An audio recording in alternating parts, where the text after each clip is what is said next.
Peresmian Kampung Tangguh Anti Narkoba hari Sabtu, tanggal 26 Juni 2021 di Desa Ujung Paju, Kecamatan Muara 1, Kota Losmawe, dengan mengucapkan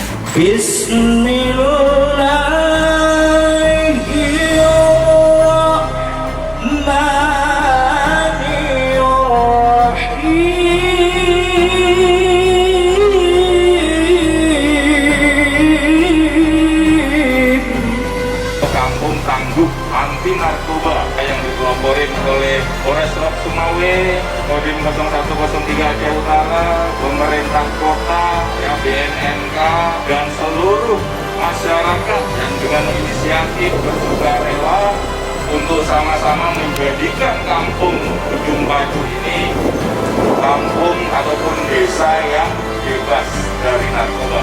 Bismillahirrahmanirrahim. Dengan izin Allah Subhanahu wa taala, saya resmikan Kampung Ujung Paju, Kecamatan Muara 1, Kota Lok Sumawe ini sebagai kampung yang bebas narkoba.